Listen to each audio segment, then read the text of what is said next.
Thank you, everyone, for joining us on As Per Usual, a podcast for practical patient engagement.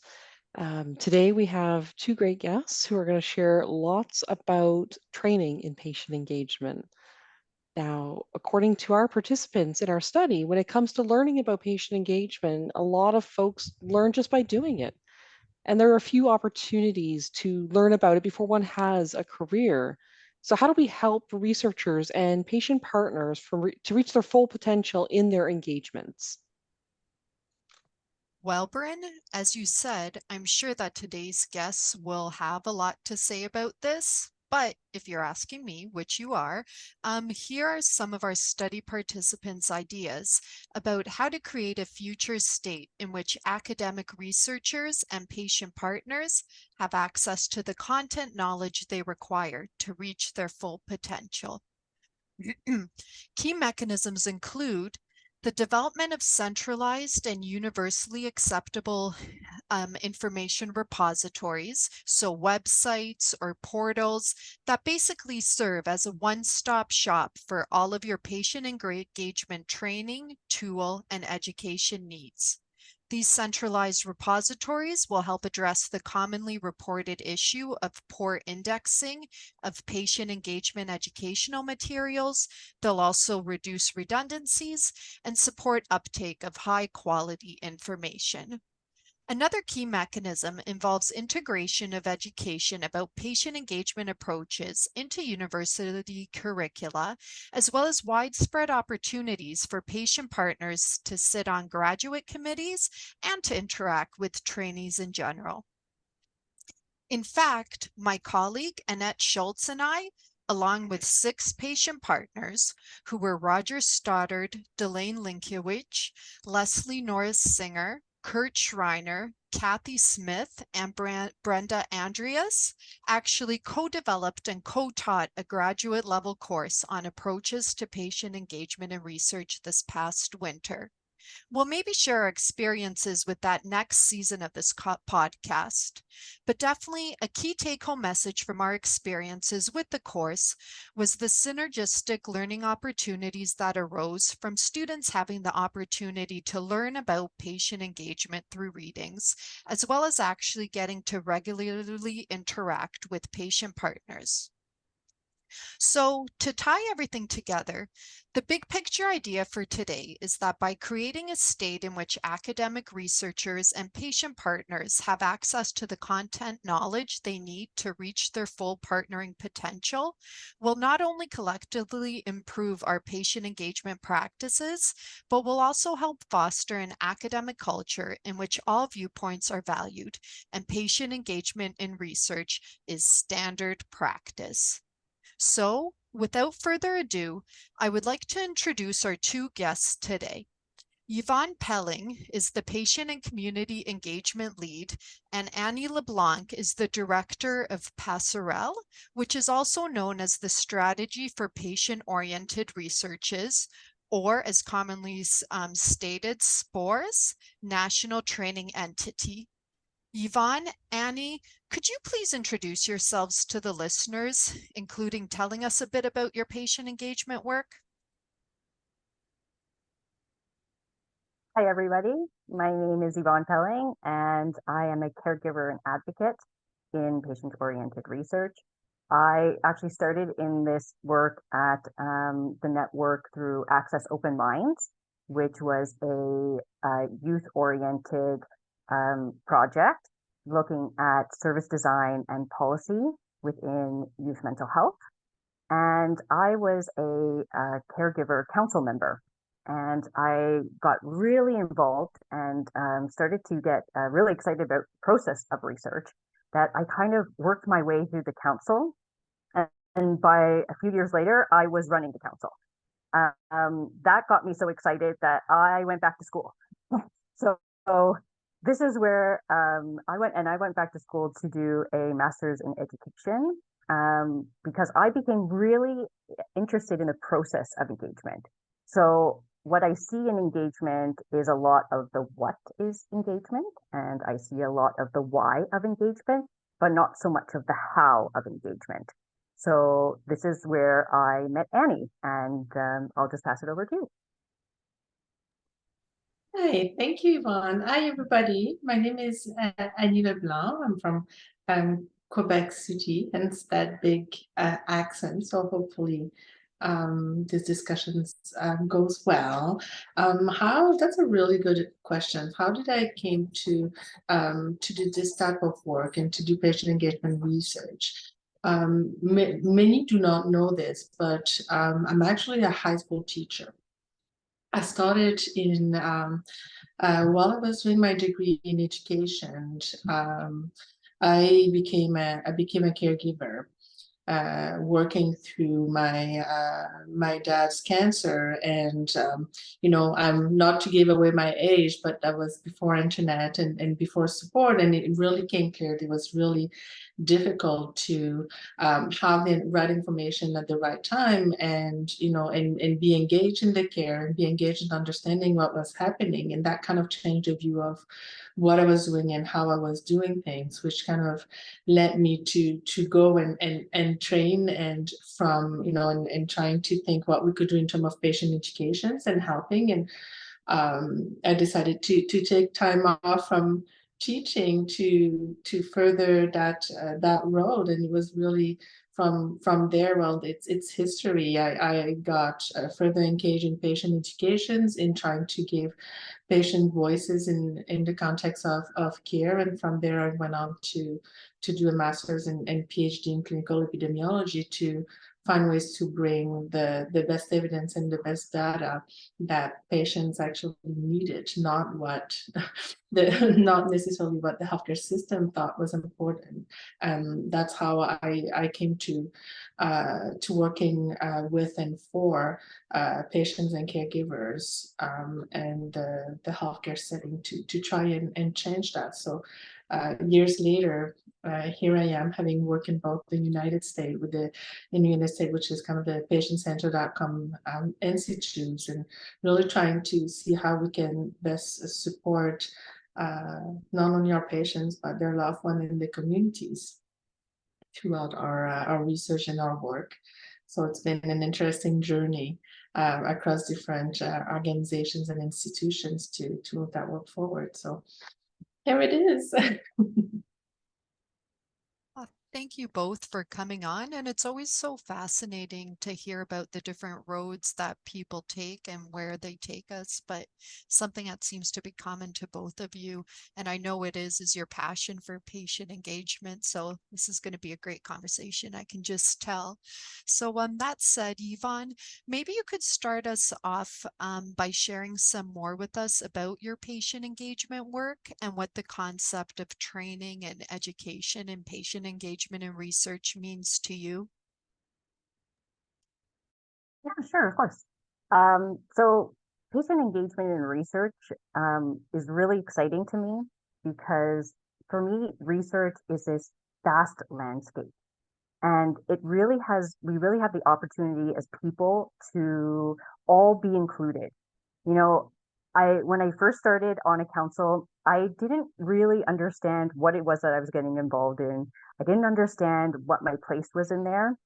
But through going through the process over and over again, what I realized is that not only do we have place for patient partners, we have places for community members, we have places for researchers and for students. And if I've said this once, I've probably said it a million times. The best thing about patient-oriented research is the people. And we want everybody to really be in there, or at least I want everybody in there to be expressing who they are. And that for me really is the foundational thing about patient engagement. We might have certain values that come out that we all see as important, but how we express those values as individuals is really key to patient engagement. I'll pass it over to him.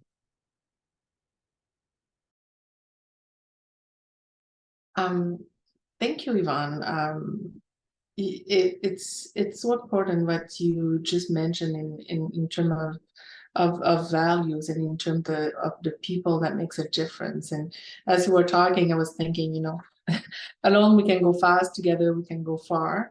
But I think that together we truly make that difference in terms of how we see things. And we talk a lot about patient engagement, but I think it's larger than making sure that we can we can bring those voices forward. I think we need to change the way other things also in terms of doing research, doing care. So in talking about patient engagement, for me, it's also about how everyone kind of take a step back. And this is what Yvonne has taught me, is that how do we just take a step back and pause and think about what am I doing and why am I doing this? You know, and this notion of self-awareness through the work that we're doing and recognizing why we're doing this. And I don't know if you want to add something about it, Yvonne, because this is really, you know, how you contributed to my thinking about training and about what we need to accomplish and how we can accomplish this type of work. Because in thinking about this, you know, this self-paced online module about what is patient engagement is not going to make a difference. So I think it's interesting to think through how we also change the way that we learn and that we experience research as a group to move forward patient engagement. I don't know if you want to add to this. So for me, also around the training and the sort of capacity building of patient engagement, what that really comes down to is what Annie's talking about, that sort of experience. Yes, we have modules that can give content, but I think we really need to reframe education at this point, where it's not just about knowledge acquisition or knowledge transfer, which is really sort of how we've honestly all been socialized to, like, intake education, but to really provide experiential learning opportunities. So for me, you know, these are things where people actually get to feel what best practices are, and they get the opportunity to embody the value of lived experience. So, you know, like it's more towards things like building capacity in collaborative and co-design mindsets. For me, even creativity would be a key role in all of this. But underlying all these things, and you know, going back to what Annie says here about self-awareness, is the most important thing here. Because if we don't understand who we are, it's really hard to translate your lived experience. Because then I only understand it in the context of my own self. I don't understand it in the context of the larger picture. And when we embed when we embed self-awareness into our practices, I think what we get is more accountable spaces. So I know that we've spent a lot of time, or at least in circles that I've been in, looking at safe spaces, which is also important, but accountable spaces do something more for us. They actually embed the humanness of research and the humanness of who we are. Accountable spaces include disappointment and you know, hurt feelings. But what they also do is create a space for not for people to be called out, but for people to call themselves out. And actually, you know, I would say that working with Annie, I find that this is something that we do in our team, and it is quite refreshing. She often, you know, if she makes a mistake, she says sorry, and it gives me the opportunity to also make mistakes and say sorry. And I think that's about that sort of healthy relationships and connecting with people. One of the things that I think what I'm hearing is that the training isn't so much about what I think we've been conditioned or, you know, trained to look at in terms of modules and textbooks and a curriculum and this sort of very strict pedagogy of how to facilitate patient engagement, how to be a patient partner. But it sounds like it's, and I don't like using this term, but for lack of better terms, soft skills. It's the skills that aren't necessarily as conducive to a webinar for an hour that one can go on and learn a skill, and ta-da, you're you're a patient partner or you're a researcher that suddenly knows how to engage. And I guess I was wondering, can you comment a bit more on, you know, how, like, is experiential learning that really shapes that? And are you building that into the work that you're doing to encourage more of those relationship-centered, relationship-based skills? So for me, for sure, it's experiential learning opportunities. I would love to have capacity building sessions where we're really looking at, fundamental principles of, infinite possibility and interrelatedness and perpetual change, where we're really diving deep into things like collaborative and co-design mindsets and creativity, where people actually get the opportunity to live out patient engagement. Patient engagement isn't something that we can just talk about. It's something that we live. It's a life experience. It's not just something you read in the paper. Yeah, I mean, we can read about the feeling to be in a roller coaster. We can try to describe what it means to be at a Taylor Swift concert. We can try to see, how it makes us feel when we walk on the beach. But until you've experienced it, until you've been there and that you've been fully immersed, then you realize kind of what we were really saying. And, Yvonne and I often talk about this, is that, I was making comment about not having information when my dad was sick, because, not long ago, at least for me, you didn't have an information at the top of your fingers, So we've designed learning in terms of sharing information and about acquiring information, because that's what was needed, because we didn't have anything else. So it was about all taking in, and then if you were lucky, you could actually experience it and try to transform that information into skill and then into competencies. And years later, with all of that information available, we haven't thought about how to transform it. And we still kind of promote that way, that way of thinking and of learning. But information is important, but this is not how we're going to change it. And we've seen it in, in medical education, in any other field, that training alone doesn't change behavior, doesn't change action, doesn't change the way that we do things. So I think it's the same way for us. So if we want to truly build capacity, and I often talk about capacity rather than training, because I think that's what we're aiming for. We're aiming for people to be able to engage in that work, to co-create, to make a difference altogether. So to build that capacity, yes, we need to know and to have some information and to understand where does that come from and why do we need to move into that direction. So the what and the why is important, but then how do you move to the how? And that's what Yvonne was saying earlier. And moving to the how is difficult. It's difficult because within that capacity framework, we need to expand that to think, okay, what are the infrastructure that we have in place that will support that will support patients coming together, that will support research team to move in that field. So we also need to think in terms of what are there? What is it? Do we have physical space? Do we have opportunities to bring people together in those infrastructure? So how do we connect? How do we network? How do we bring the right people at the right place at the right time for the right learning? Because again, most often when you're taking those training and those courses, it's when your group, it's with your peers. Sometimes it is with different people, but again, you're not sharing those difference of ideas. You're not having that, oh, haha moment. I didn't think about that. I'm so grateful that you've brought in this point of view. So how do you create that space to engage with it? How do you provide the right mentorship to help and guide and facilitate those discussions? Because, we've all experienced it. It's difficult.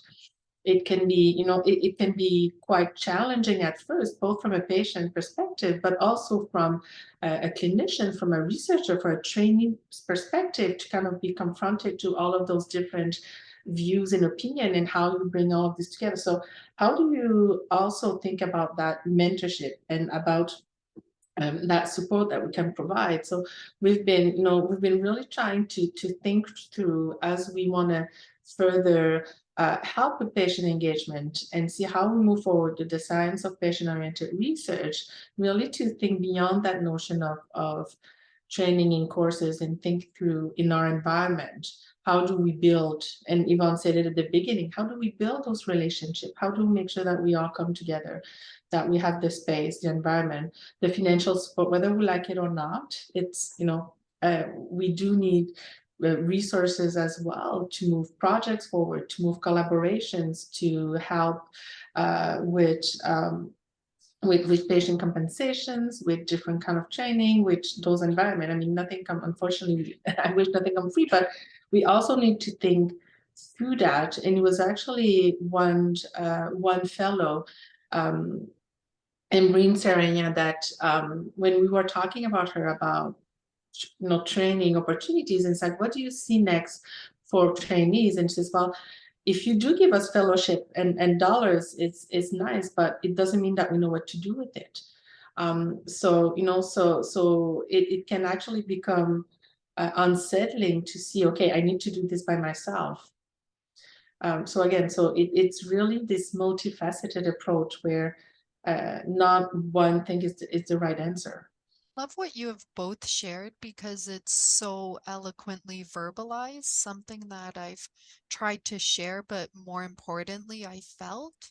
And I tell anyone that I talk to about patient engagement and research and patient-oriented research, one of my very many favorite things about it is that it has actually changed who I am as a person.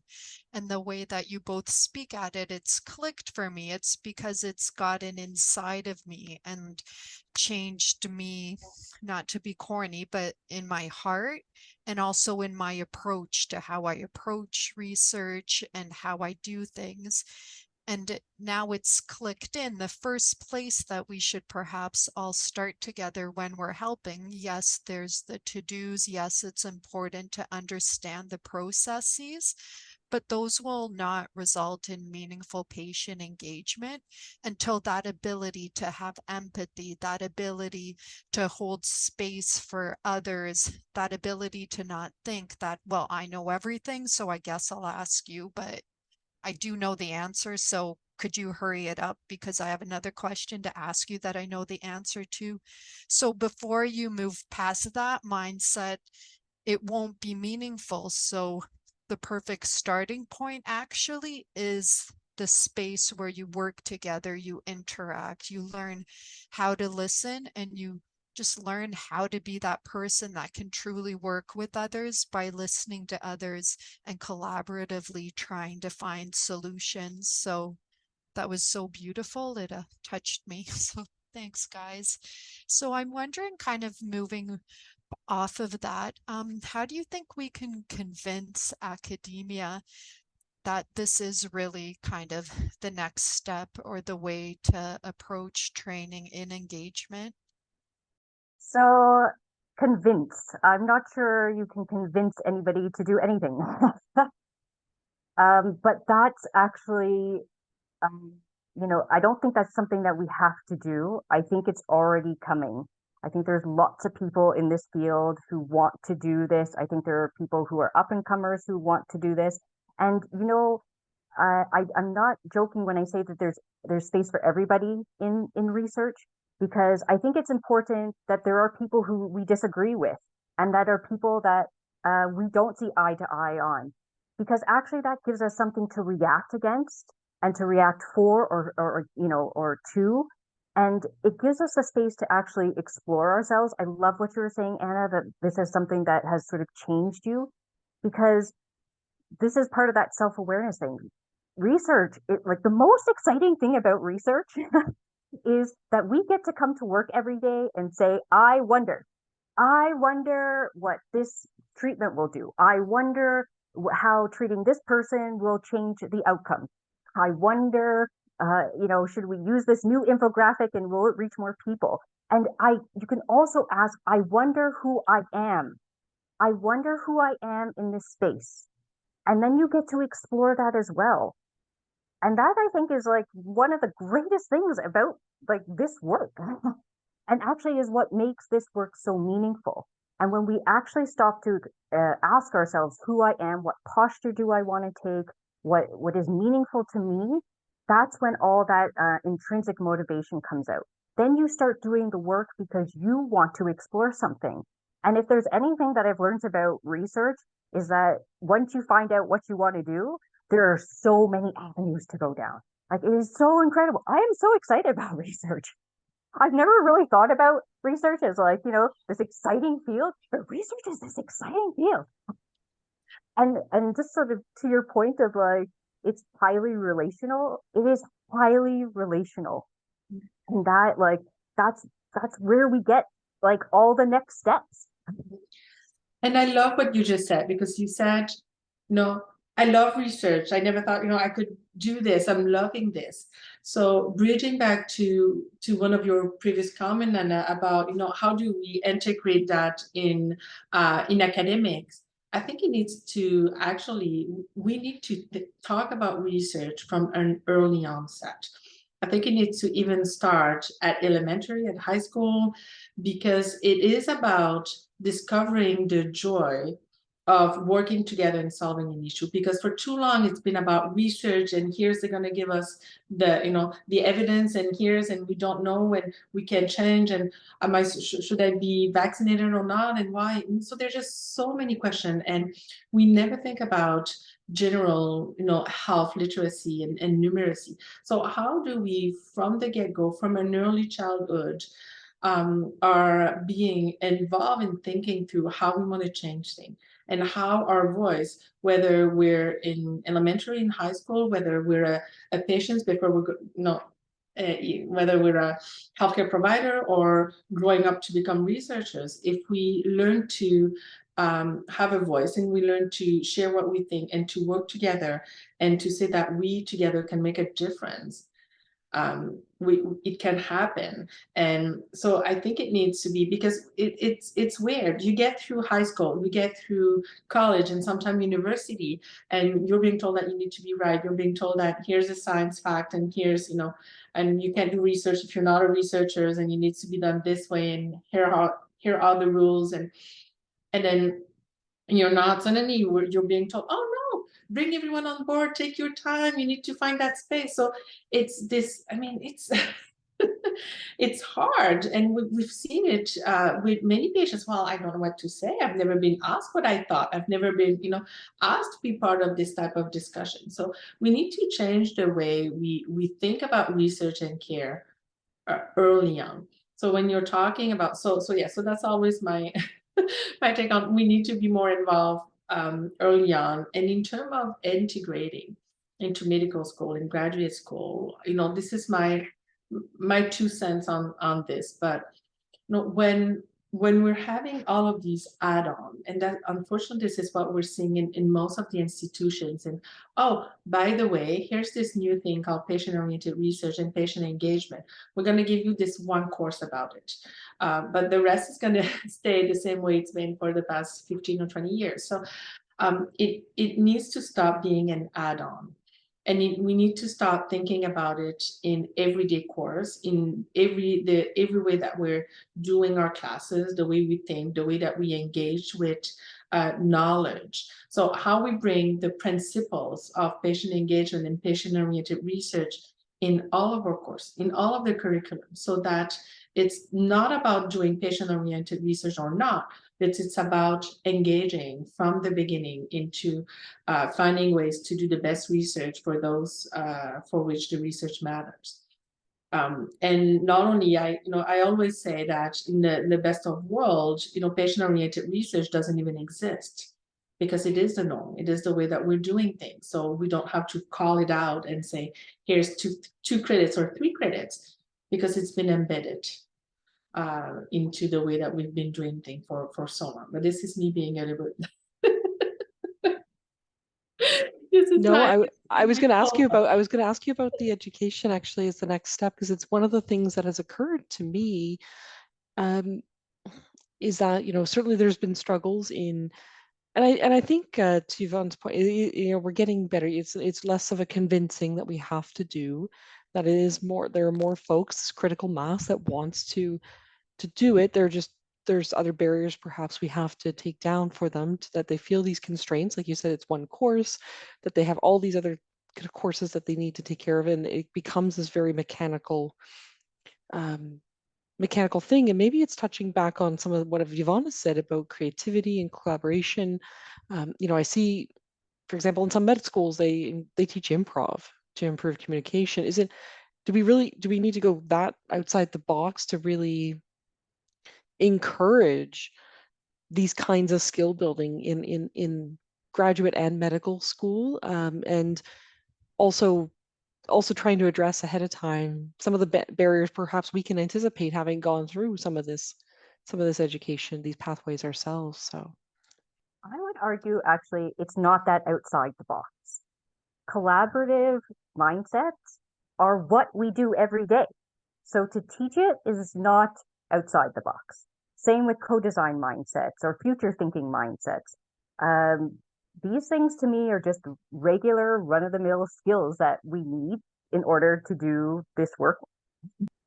But it's interesting because it's not necessarily taught in research and at the graduate level. So those professional skills about, negotiating, about collaboration, and, Yvonne and I have been always thinking, if I could teach one thing, is listening.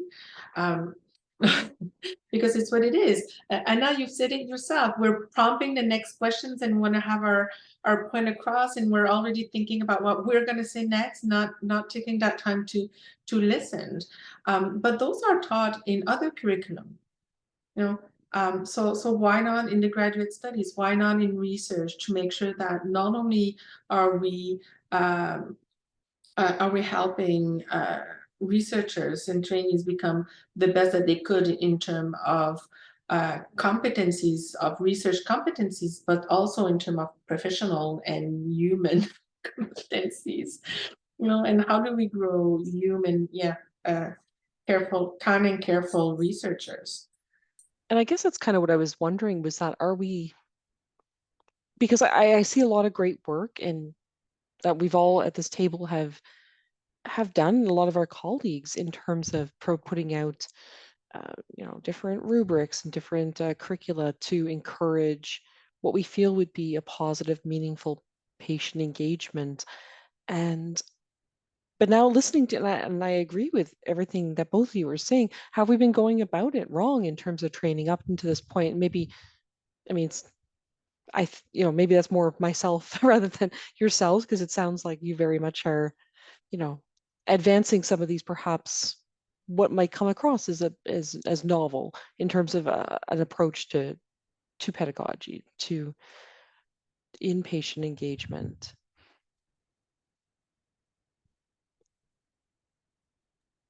Have we been teaching the wrong things? I guess, there's, after a certain point, we can teach people this is the steps of research, but there seems to be overly a focus, at least in my own experience, on those pieces rather than teaching us to sort of listen as a skill, like as a course, or like as a webinar, right? As opposed to, this is what a t-test is. Well, again, we've been focusing on information sharing. So that information we have, it's important, but I think we might be giving it too much space. And maybe as we go along, we need to focus on the relational a little bit more, which is harder, more difficult, but it is being done. It's just finding ways to bring it. And I know some programs are doing, really good job, and there's a lot of examples of programs that that are bringing those two together. And I know there's a lot of initiatives thinking this is where we need to go overall, regardless whether it is patient-oriented research, but to bring more of those skills forward. But it's hard, and that experiential learning is hard. How do you create those opportunities to network and co-create within the context of a defined time and space, and particularly within a defined time and space of productivity? Because that's the other thing also that I know it's dear to me, and we talk often about this as well, is that, we do need time to take a step back and to look at what we're doing and how we're doing things, because we know that in the long run, the change that we're aiming to produce is more meaningful and will be embedded, most likely, I mean, I don't have all the evidence behind, but what we're seeing is that this actually help with bringing, the best of care in practice.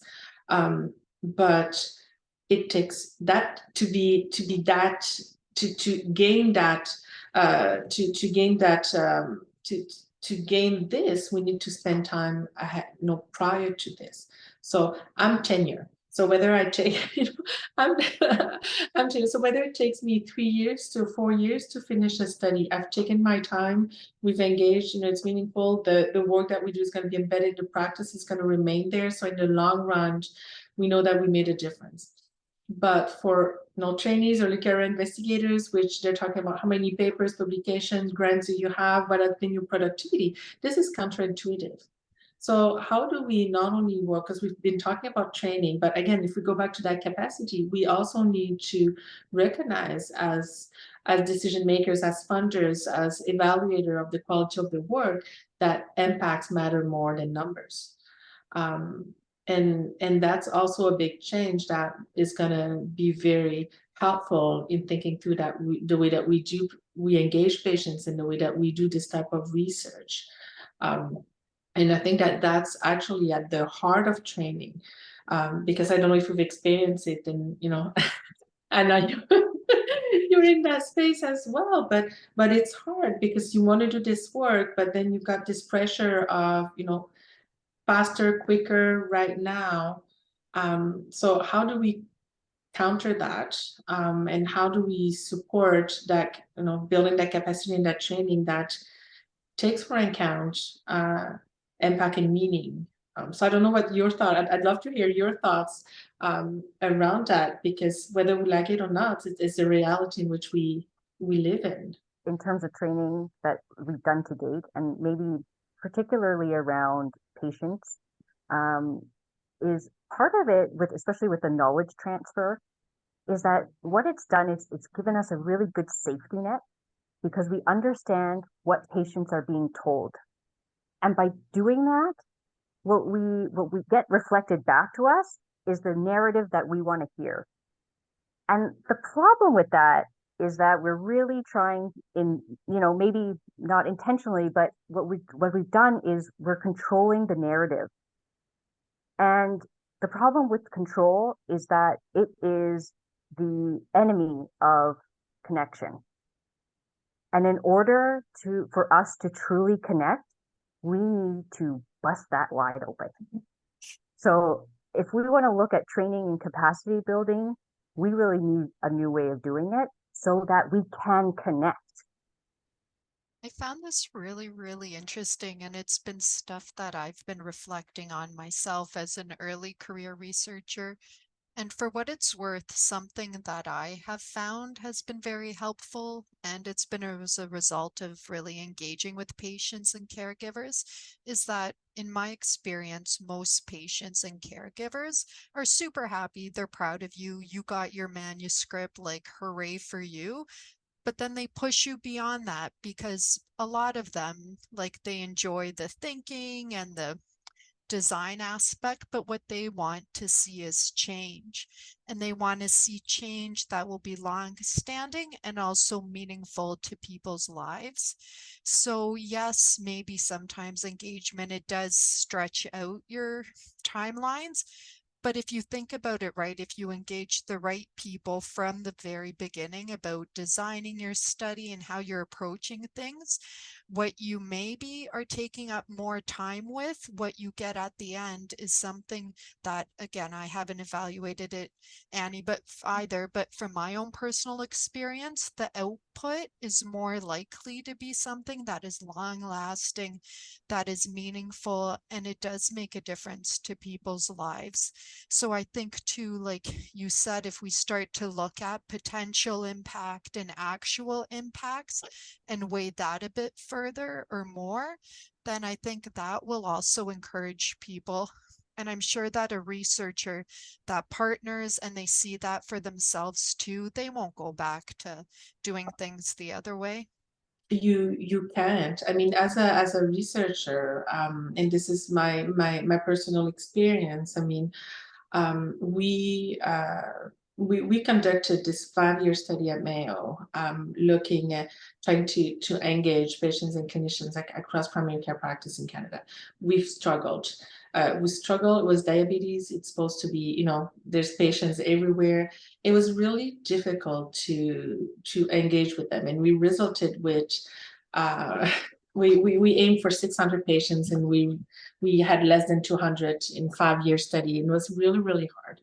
And then came in, did the same approach, the same type of work that we wanted to do in depression, and it was like, okay, we can't do this the same way that we were. And it was at the beginning, it was like in 2010. So really kind of that beginning of engaging patients. And we had this diabetes patient advisory group, and we started meeting with them, and then we met with patients with lived experience, which we called focus group back in the days, and that's what it was. But we start engaging with them and telling us, okay, you need to tell us what you want and what's meaning. And it changed the way we did research. So, I keep saying that it takes time, because the engagement piece takes time. But once you build that engagement piece, the work itself is so meaningful. So we went for the same time of study that took 5 years, couldn't recruit anyone. We work with patients with severe depression, which is hard to recruit, and it's hard to engage, and it's hard. And we recruited over 300 patients in a little over a year. And we had all the retention, and we had full impact. And this is one of our favorite paper and work, and the intervention that we designed is now embedded across so many healthcare organizations, because those patients help us think through the way that we were doing things.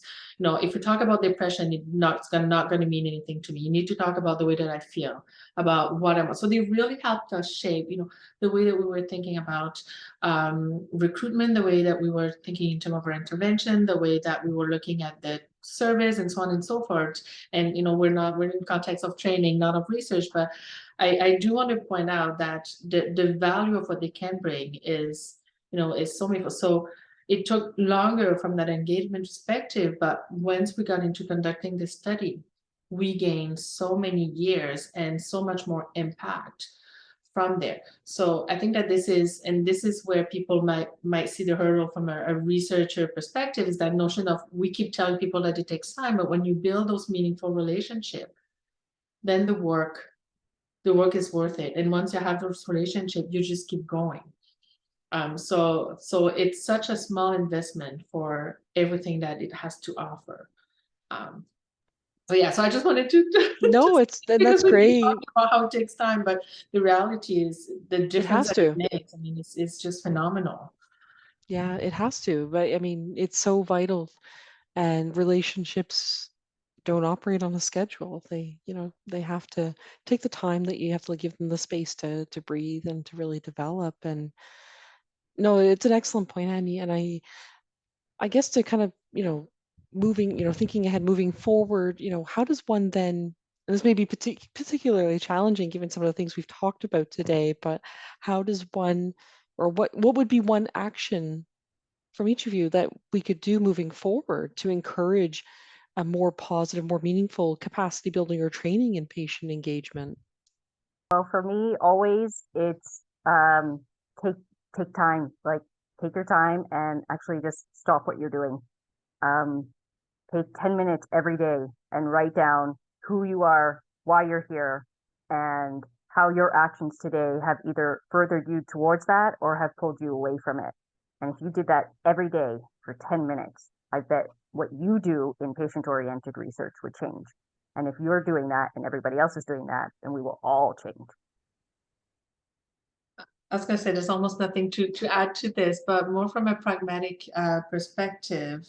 Again, I think it's depending on what you want to focus on.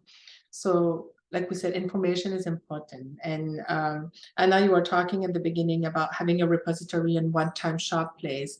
So hopefully the national training entity is that place where, working with all of the different people that have done phenomenal work over the years, we can centralize all of that information so that you can find what, the right activity, the right learning activity, whether it's a seminar or a training or all that works for you.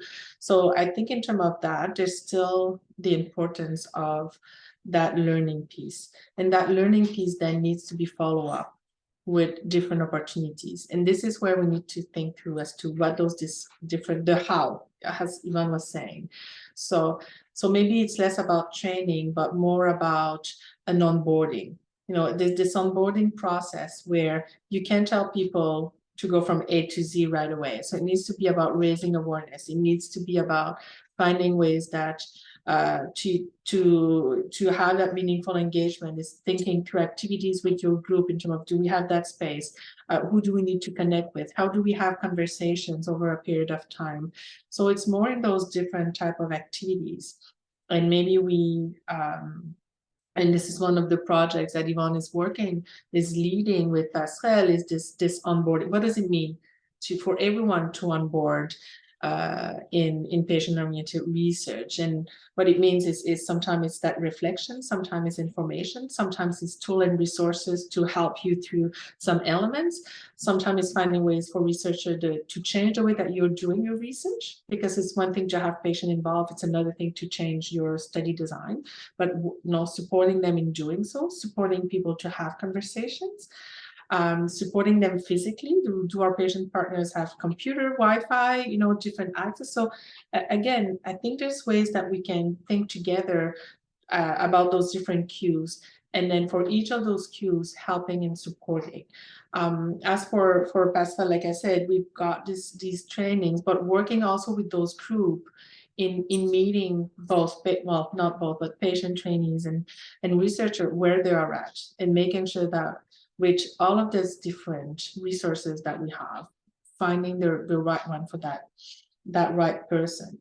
But that experiential, I'm going back to Yvonne, creating those experiential learnings are difficult. It's hard, particularly, post-COVID, people are still trying to bring that. So I would love to be able to think through, how do we do this?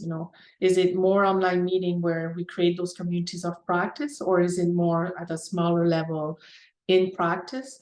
I'd love to eventually to hear what people thought, because we don't have that much of evidence in terms of what works, what doesn't, and where we should be heading. I know we want to try to find out. I think that, the best way to find is to try and to see what feels like working, because not everything works for everyone. So it's finding that right match. I think that's actually, a great place to can sort of move forward with our next steps. And I think if the opportunity is there to take a page out of both your book, Annie, and yours, Yvonne, that I mean, certainly I've learned so much, and I know Anna has today as well, that we can perhaps continue to learn together with both yourself and Yvonne, moving forward, to build that relationship and to start figuring some of this out, because I think it is vital that we move from an instrumental to more of an experiential capacity development for patient engagement. That's almost the next step, iteration of it. So I really appreciate, and on behalf of Anna as well, your time, both of you, today, for joining us on our podcast and for sharing your thoughts. And I know for folks who are interested and who listen, we have the full transcript on our Substack. We also have resources that our guests generously share with us. So be sure to check it out on our Substack.